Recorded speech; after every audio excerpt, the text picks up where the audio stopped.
Hello everyone, welcome to today's session. I am Kajol and in this video we are going to discuss input tax credit और ITC. तो इससे previous video में हमने composition scheme को discuss किया था और हमने सप्लाई अंडर जीएसटी को भी डिस्कस किया था और उससे पहले हम इंट्रोडक्शन और कंसेप्ट ऑफ जीएसटी जो है वो समझ चुके हैं। तो हमने इन सब टॉपिक्स को ब्रीफली डिस्कस कर लिया है, तो अब हम इसके आगे के कंसेप्ट्स को समझेंगे। तो प्रीवियस वीडियो में हमने डिस्कस किया था कि जो कॉम्पोजिशन स्कीम है वहाँ पर इनपुट टैक्स क्रेडिट जो है वो आप अवेल नहीं कर सकते। आपको याद होगा हमने ये कॉम्पोजिशन स्कीम के अंदर डिस्कस किया था। तो अब इनपुट टैक्स क्रेडिट जो है वो क्या होता है उसको हम यहाँ पे डिस्कस करेंगे, उसको हम ब्रीफली यहाँ पे समझने की कोशिश करेंगे। डोंट वरी, हम इनसे रिलेटेड इलस्ट्रेशंस या न्यूमेरिकल एग्जांपल्स जो हैं उनको भी आगे आने वाले वीडियोस में डिस्कस करेंगे। अभी हम सिर्फ इसका जो बेसिक कंसेप्ट है कि हम इनपुट टैक्स क्रेडिट किसको कहते हैं सिर्फ उसको हम समझने की कोशिश करेंगे। So let's get started. तो अब यहाँ पे इनपुट टैक्स क्रेडिट को हम देखते हैं पहले कि इसकी डेफिनेशन क्या होती है। The benefit of adjustment of GST paid on inward supplies towards GST on outward supplies is called ITC. तो अब ये कह रहा है कि अब जो एडजस्टमेंट होती है, जो भी हम इनवर्ड सप्लाईज पे जो भी जीएसटी पे करते हैं उनको हम एडजस्ट करते हैं towards GST paid on outward supplies, तो इसी को हम कहते हैं इनपुट टैक्स क्रेडिट। तो अब इनपुट टैक्स क्रेडिट का जो कंसेप्ट है उसको हम यहाँ पे एग्जाम्पल के थ्रू समझने की कोशिश करेंगे। तो अब यहाँ पे मान लेते हैं कि एक पर्सन है और ये पर्सन एक डीलर है।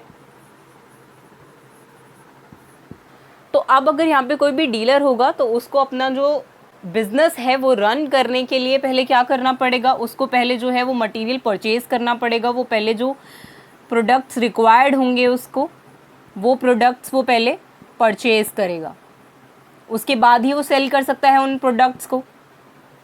अब हमें यहाँ पे ये ध्यान में रखना है कि अब ये जो पर्सन होगा, ये जो डीलर होगा, ये पर्सनल यूज़ के लिए वहाँ पे उन प्रोडक्ट्स को जो है वो यूज़ नहीं कर रहा है, पर्सनल यूज़ नहीं करेगा उन प्रोडक्ट्स का। वो फर्दरेंस ऑफ बिजनेस के लिए ही यूज़ होने चाहिए, मतलब बिजनेस को रन करने के लिए ही ये जो प्रोडक्ट इसने परचेज किए हैं इनका यूटिलाइजेशन होना चाहिए।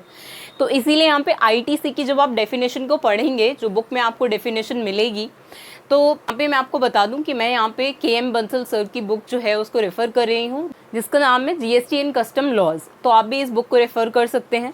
तो अब यहाँ पे अब मान लेते हैं एक डीलर है, वो कुछ प्रोडक्ट्स जो हैं वो उसने परचेज करे इन फर्दरेंस ऑफ बिजनेस, मतलब अपने बिजनेस को रन करने के लिए ही उसने वो प्रोडक्ट्स जो है वो परचेज किए हैं, वो उनको आगे रीसेल करेगा। तो उसी को हम फर्दरेंस ऑफ बिजनेस कहते हैं कि ये जो डीलर है इसने वो प्रोडक्ट्स जो हैं वो फर्दरेंस ऑफ बिजनेस के लिए ही यूज़ किए होने चाहिए।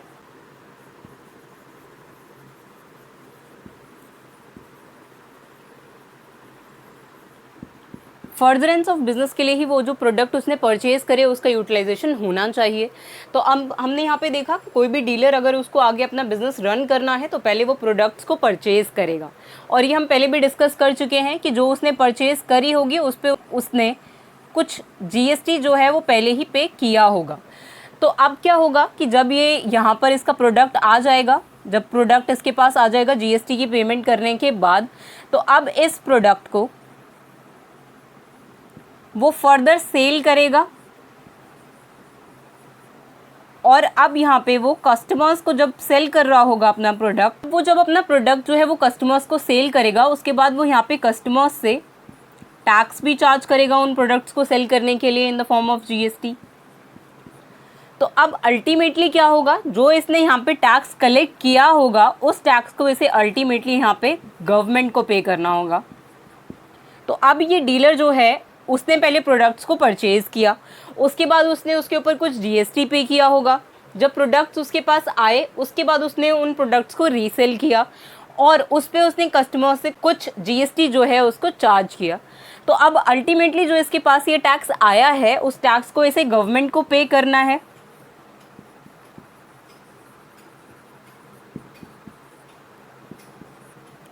तो अब यहाँ पे इसी मैकेनिज्म में अब हमें यहाँ पे देखना है कि ये जो जीएसटी है ये ऑलरेडी यहाँ पे परचेज के टाइम पे कर चुका है, तो इसे हम कहते हैं कि ये इनवर्ड सप्लाई है। मतलब कि प्रोडक्ट उसके पास आ रहे हैं, उस डीलर ने अब प्रोडक्ट्स जो है वो परचेज किए हैं, उसके पास उसने वो इनवर्ट सप्लाई जो है उसको रिसीव किया है। तो अब इस इनवर्ट सप्लाई पे इसने ये जीएसटी जो है उसको पे किया होगा। तो इसी इनवर्ट सप्लाई की यहाँ पर बात हो रही थी डेफिनेशन में कि अब यहाँ पे benefit of adjustment of GST paid on inward supply. तो अब इनवर्ट सप्लाई पे इसने जो जीएसटी यहाँ पर पे किया है उसका अल्टीमेटली क्या हो रहा है कि यहाँ पे जब अब इसने इनवर्ट सप्लाई पे जीएसटी पे किया, प्रोडक्ट उसके पास आए, उसके बाद उसने उन प्रोडक्ट्स को सेल किया, उसके बाद यहाँ पे कस्टमर से उसने ये जो टैक्स है जीएसटी के फॉर्म में चार्ज किया, तो इसको हम कहते हैं कि ये आउटवर्ड सप्लाई है। तो अब आउटवर्ड सप्लाई पे उसके पास जो है वो जीएसटी की फॉर्म में जो टैक्स है वो आ रहा है और यहाँ पे उसने वो जो टैक्स है वो पे किया था। तो अब मान लेते हैं यहाँ पे इसने जो टैक्स था वो 50,000 रुपीज़ जो हैं वो पे किए थे एज जीएसटी। और यहाँ पे अब आउटवर्ड सप्लाई में जब उसने वहाँ पे कस्टमर्स को सेल किया है प्रोडक्ट, उसके बाद यहाँ पे उसको जो टैक्स रिसीव हुआ कस्टमर्स से, जो उसे अल्टीमेटली गवर्नमेंट को पे करना है, तो अब इस टैक्स को मान लेते हैं कि यहाँ पे इसने 75,000 रुपीज़ टैक्स जो है वो यहाँ पे कलेक्ट किया है। और यहाँ पे इनवर्ट सप्लाई पे उसने 50K टैक्स जो है वो ऑलरेडी पे कर चुका है और यहाँ पे इसने 75,000 रुपीज़ जो है वो टैक्स रिसीव किया है।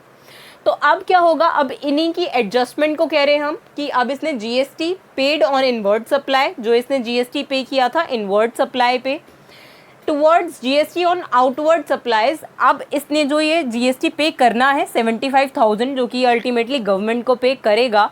अब इस 75,000 में से माइनस ₹50,000 जो ये ऑलरेडी पे कर चुका है, तो अब जो रिमेनिंग अमाउंट होगा 25,000। तो अब ये जो टैक्स होगा अब ये पेएबल होगा, मतलब ये गवर्नमेंट को जब पे करेगा तो ये 25,000 रुपीज़ करेगा इंस्टेड ऑफ 75,000 रुपीज़। तो हमने क्या किया, हमने ये इनवर्ड सप्लाईज पे जो यहाँ पे इस डीलर ने टैक्स पे किया था उसको हमने एडजस्ट कर दिया। यहाँ पे इसने आउटवर्ड सप्लाई पे जितना भी टैक्स जो है वो गवर्नमेंट को पे करना था। तो अब इसमें से ये 50,000 रुपीज़ जो है वो ऑलरेडी पे कर चुका है। यहाँ पे हमने देखा कि यहाँ पे ये 50,000 रुपीज़ जो है वो ऑलरेडी पे कर चुका था पहले ही इनवर्ट सप्लाईज के ऊपर। तो अब ये टैक्स जो है ये दोबारा उसको पे नहीं करेगा क्योंकि ये ऑलरेडी इस टैक्स को पे कर चुका है, इसीलिए हमने इसको यहाँ पे 75,000 रुपीज़ में से लेस कर दिया कि यहाँ पे जो है इसको 75,000 रुपीज़ में से 50,000 रुपीज़ जो है वो लेस करके जितना भी टैक्स जो है वो बनेगा ये होगा यहाँ पर नेट टैक्स पेएबल। तो अब इसे अल्टीमेटली 25,000 रुपीज़ ही यहाँ पर गवर्नमेंट को पे करने हैं जो भी टैक्स इसने कस्टमर से कलेक्ट किया है आउटवर्ड सप्लाईज से। तो यही यहाँ पर पूरा कंसेप्ट है आईटीसी की यूटिलाइजेशन का कि यहाँ पर अगर इनपुट टैक्स क्रेडिट मतलब जो इसे क्रेडिट यहाँ पर मिला है उसको ये यूटिलाइज कर रहा है यहाँ पे अपने आउटवर्ड सप्लाईज को मेक करने के लिए, जो भी टैक्स इसे अल्टीमेटली गवर्नमेंट को पे करना है उसके लिए। तो यही हमने यहाँ पर डेफिनेशन में देखा था कि यहाँ पे बेनिफिट ऑफ एडजस्टमेंट मिल रहा है यहाँ पर उस डीलर को कि उसने जो पहले ही इनवर्ट सप्लाई पे टैक्स पे किया है उसको वो अल्टीमेटली एडजस्ट करेगा, जो भी उसे आउटवर्ड सप्लाई पे टैक्स पे करना है उसमें से वो इनवर्ट सप्लाई पे किया हुआ जो जीएसटी होगा, जो टैक्स होगा, उसको लेस करके जो नेट पेएबल टैक्स आएगा उसी को वो गवर्नमेंट को अल्टीमेटली पे करेगा। तो अब यहाँ पे आईटीसी की डेफिनेशन में यहाँ पे फर्दरेंस ऑफ बिजनेस जो है ये की टर्म है कि यहाँ पे ये जो ऑपरेशन है मतलब इसने जो प्रोडक्ट्स जो हैं वो परचेज करे हैं वो फर्दरेंस ऑफ बिजनेस के लिए ही होने चाहिए, बिजनेस पर्पस के लिए ही यूज़ किया जाना चाहिए। पर्सनल यूज़ के लिए यहाँ पर उस डीलर ने वो प्रोडक्ट्स जो हैं वो यूज़ नहीं किए होने चाहिए, तभी उसको जो इनपुट टैक्स क्रेडिट है वो यहाँ पे यूटिलाइज कर पाएगा। मतलब जो उसको पहले 75 रुपीज़ टैक्स पे करना पड़ता वो अब उसे सिर्फ 25,000 रुपीज़ पे करना पड़ेगा क्योंकि उसमें से 50,000 जो है वो पहले ही यहाँ पर ऑलरेडी पे कर चुका है। तो तभी अगर वो ये फर्दरेंस ऑफ बिजनेस के लिए कर रहा होगा ये एक्टिविटी परफॉर्म, तभी वो इस क्रेडिट को यहाँ पे इनपुट टैक्स क्रेडिट को यूटिलाइज कर पाएगा, अदरवाइज नहीं। तो इसीलिए यहाँ पे फर्दरेंस ऑफ बिजनेस और यहाँ पे ये जो डीलर होगा ये एक रजिस्टर्ड डीलर होना चाहिए।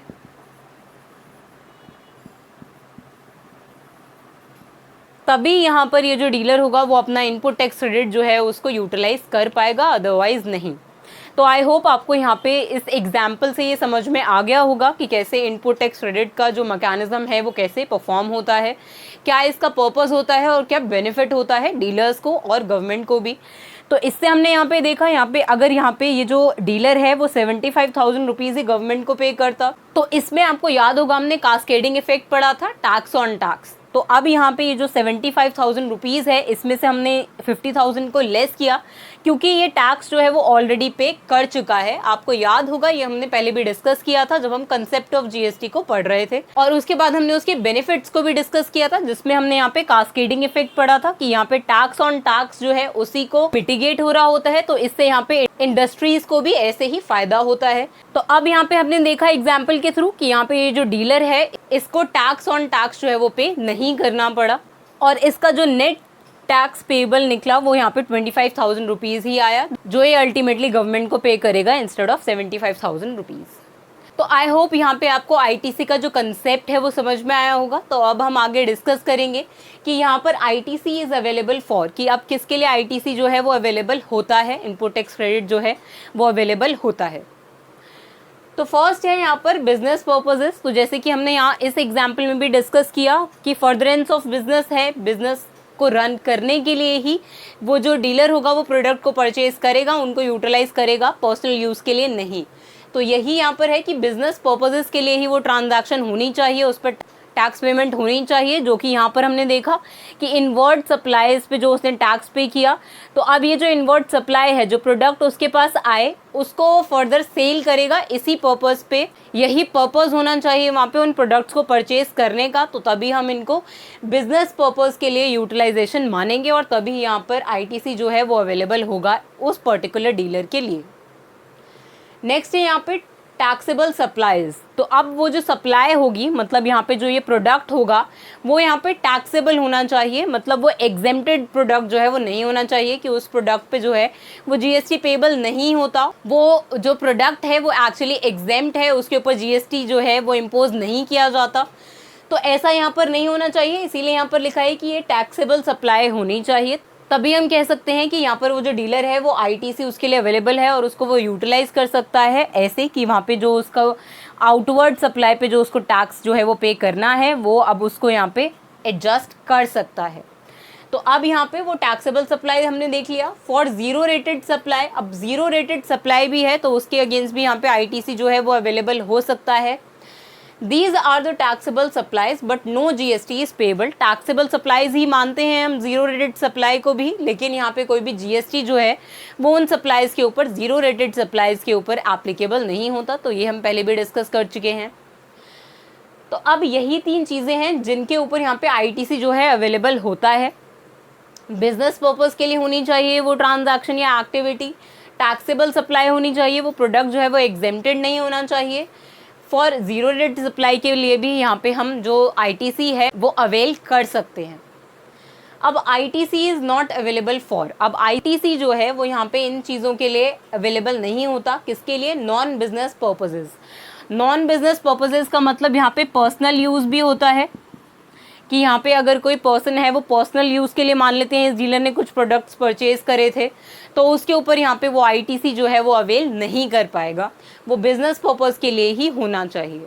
एग्जेम्प्टेड सप्लाईज, तो हमने यहाँ पर देखा था वो टैक्सेबल सप्लाईज के ऊपर अवेलेबल है, तो एग्जेम्प्टेड सप्लाईज के अगेंस्ट आप आईटीसी जो है उसको अवेल नहीं कर सकते, क्योंकि जिन प्रोडक्ट्स को परचेज करने के लिए आपने कोई टैक्स पे किया ही नहीं, उस पर आप कोई क्रेडिट जो है वो बाद में अवेल नहीं कर सकते, इनपुट टैक्स क्रेडिट उस पर आपको नहीं मिलेगा। तो यही यहाँ पर हमने देखा कि आईटीसी जो है वो इन्हीं तीन चीज़ों के ऊपर अवेलेबल होता है और इन दोनों चीज़ों के ऊपर ये अवेलेबल नहीं होता। वो नॉन बिजनेस पर्पस हो सकता है या एग्जेम्प्टेड सप्लाई हो सकती है, जिनके ऊपर आपको आईटीसी जो है वो नहीं मिलेगा, आप उसको अवेल नहीं कर पाएंगे। तो अब यहाँ पे हम देखेंगे यूटिलाइजेशन ऑफ आईटीसी, कि हम कैसे यूटिलाइज करते हैं आईटीसी को। तो अब यहाँ पे फर्स्ट है आईजीएसटी, सेकेंड सीजीएसटी और थर्ड है एसजीएसटी और यूटीजीएसटी। तो अब अगर आपके पास आईजीएसटी आपने पे किया हुआ है, आपके पास इसका इनपुट टैक्स क्रेडिट है, आप पहले आईजीएसटी जो है वो पे कर चुके हैं इनवर्ड सप्लाई के ऊपर, तो अगर आप फर्दर अब इस प्रोडक्ट को जो आपने इनवर्ड सप्लाई की है, जो आपने प्रोडक्ट जो है वो परचेज़ किया है और उसके ऊपर आपने IGST जो है उसको पे किया है, तो अब आप इसको फर्दर सेल करेंगे उन प्रोडक्ट्स को, और उसके बाद तो इसको आप यूटिलाइज़ कर पाएंगे आउटवर्ड IGST पेमेंट के लिए, फिर CGST पेमेंट के लिए, और फिर SGST या फिर UTGST की पेमेंट के लिए। तो अब ये तो हुआ IGST का केस। अब CGST का केस है कि यहाँ पे अगर इनवर्ड सप्लाईज पे आपने कोई CGST जो है उसको पे किया है, तो पहले आप इसको CGST के अगेंस्ट यूटिलाइज करेंगे और उसके बाद IGST के अगेंस्ट। SGST और UTGST में भी आप पहले इसे SGST या फिर UTGST के लिए यूटिलाइज करेंगे, उसके बाद आप इसको IGST के लिए यूटिलाइज कर पाएंगे, जो भी आपने आउटवर्ड पेमेंट करनी होगी।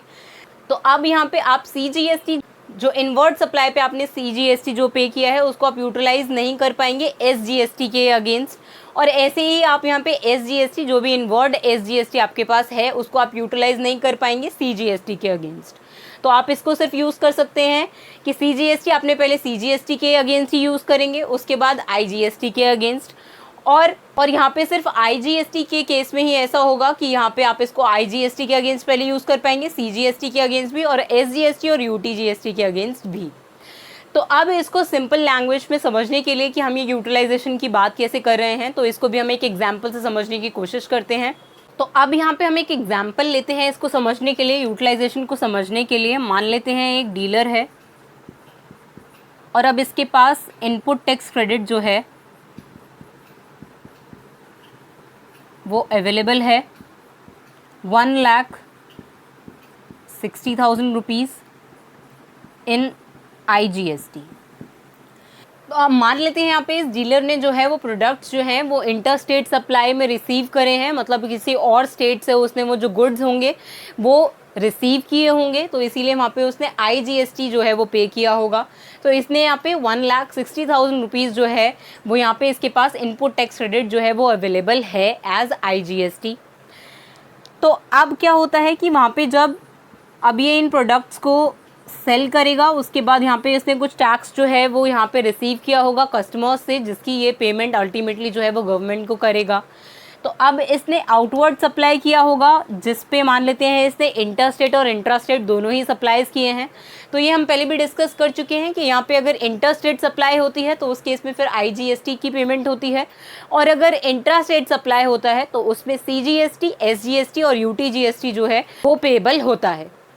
तो अब यहाँ पे आउटवर्ड सप्लाई मान लेते हैं इसने इंटर स्टेट भी किया है और इंट्रा स्टेट भी किया है। तो अब यहाँ पे IGST की जो पेमेंट है वो है 1,00,000 रुपीज़,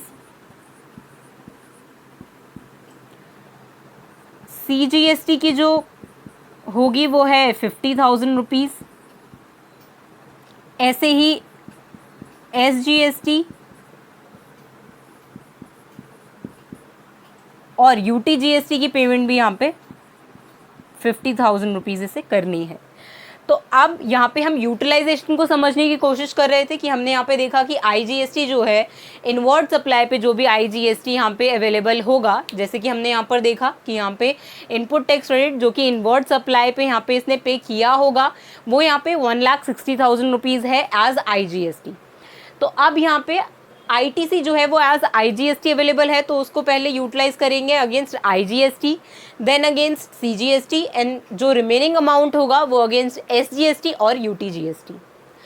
तो अब यहाँ पे क्या होता है कि पहले ये जो 1,60,000 रुपीज़ है वो अगेंस्ट IGST पेमेंट होंगे, मतलब 1,00,000 रुपीज़ जो इसे एज आउटवर्ड सप्लाई जो है वो पे करने थे वो यहाँ पे पहले इसके लिए यूटिलाइज होगा इनपुट टैक्स क्रेडिट।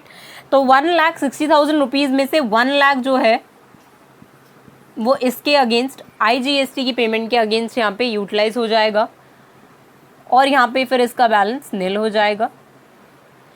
अब इसके बाद CG जो रिमेनिंग अमाउंट है 60,000 रुपीज़ जो रिमेनिंग है, अब 1,00,000 रुपीज़ हमने देखा कि इनपुट टैक्स क्रेडिट जो है वो यूटिलाइज हो गया IGST के अगेंस्ट। तो अब 1,00,000 रुपीज़ में से यहाँ पे 60,000 रुपीज़ बचे जो कि अगेंस्ट CGST एडजस्ट किए जाएंगे। तो अब यहाँ पे 50,000 रुपीज़ पे करने थे और अवेलेबल है 60,000 रुपीज़। तो अब यहाँ पे 50,000 रुपीज़ यहाँ पे एडजस्ट हो जाएंगे, और इसका भी बैलेंस जो है वो नील बचेगा। उसके बाद जो रिमेनिंग अमाउंट है यहाँ पे, जब हमने यहाँ पे 1,60,000 रुपीज़ में से 1 लाख रुपीज़ हमने अगेंस्ट IGST एडजस्ट कर दिए, 50,000 रुपीज़ अगेंस्ट CGST एडजस्ट कर दिए, तो अब 1,50,000 जो है वो अमाउंट यूटिलाइज हो चुका है, एडजस्ट हो चुका है। तो अब यहाँ पे रिमेनिंग अमाउंट है 10,000 रुपीज़। तो अब ये जो 10,000 रुपीज़ रिमेनिंग है वो SGST के अगेंस्ट यूटिलाइज होंगे। 50,000 रुपीज़ में से हम सिर्फ 10,000 रुपीज़ को ही एडजस्ट कर सकते हैं और हमारा पूरा जो ITC था वो यहाँ पे यूटिलाइज हो गया। तो इसका बैलेंस हमारे पास 1,60,000 रुपीज़ आ गया, जितना कि हमें पहले यूटिलाइज करना था। और ये हमारे पास अमाउंट था 2 लाख रुपीज़। तो अब हमने यहाँ पे देखा कि अभी जो रिमेनिंग आउटवर्ड जो सप्लाईज पे जो टैक्स पे करना था वो यहाँ पे अभी 50,000 रुपीज़ था, लेकिन इसके अगेंस्ट सिर्फ 10,000 रुपीज़ ही यहाँ पे यूटिलाइज हो पाया है। तो अभी इसमें रिमेनिंग अमाउंट है 40,000 रुपीज़, जो कि यहाँ पे नेट टैक्स पेबल होगा। अब ये 40,000 रुपीज़ जो है वो यहाँ पे नेट टैक्स पेबल होगा। तो इसीलिए ये सारी वर्किंग्स हमने इसीलिए देखे कि यहाँ पर हम समझ पाए कि कैसे यूटिलाइजेशन होगा IGST का, पहले against IGST, then CGST, then SGST। तो अब अगर इसी एग्जाम्पल में हम मान लेते हैं कि यहाँ पे अगर ये जो बैलेंस है 1,60,000 रुपीज़ जो इनपुट टैक्स क्रेडिट है वो एक्चुअली IGST में नहीं बल्कि CGST अवेलेबल है। तो अगर ऐसा होता कि ये 1,60,000 रुपीज़ जो है वो इन CGST अवेलेबल होता तो इसको हम यहाँ पे SGST के अगेंस्ट यूटिलाइज नहीं करते, इसको हम सिर्फ यहाँ पे IGST और CGST के अगेंस्ट ही यूटिलाइज कर सकते थे। और इसमें पहले हम इसे एज CGST यूटिलाइज करते, पहले हम 50,000 रुपीज़ के अगेंस्ट इसको एडजस्ट करते, उसके बाद हम यहाँ पे इसको IGST के अगेंस्ट एडजस्ट करते, जो कि हमने यहाँ पर देखा कि अगर आपके पास input tax credit as CGST है तो उसको पहले हम एज CGST जो है वो यूटिलाइज करेंगे, उसके बाद IGST यूटिलाइज करेंगे। और अगर फिर यहाँ पे ITC जो है वो यहाँ पे एज SGST अवेलेबल होता तो इसको हम यहाँ पे यूटिलाइज करते, पहले SGST के लिए 50,000 रुपीज़ एडजस्ट करते, उसके बाद हम इसे अगेंस्ट IGST यूटिलाइज करते। CGST के अगेंस्ट हम इसको यूटिलाइज नहीं करते, हम इसको सिर्फ यहाँ पे पहले SGST के अगेंस्ट और फिर IGST के अगेंस्ट ही यूटिलाइज करते। तो आई होप आपको यहाँ पे यूटिलाइजेशन ऑफ ITC जो है उसका मैकेनिज्म समझ में आया होगा और आपको यहाँ पे इनपुट टैक्स क्रेडिट का जो बेसिक है, जो कंसेप्ट है, मैकेनिज्म है, वो समझ में आया होगा। तो हम इसके न्यूमेरिकल्स जो हैं वो आगे आने वाले वीडियोस में भी डिस्कस करेंगे। So that's it for now, see you in the next video. Thank you.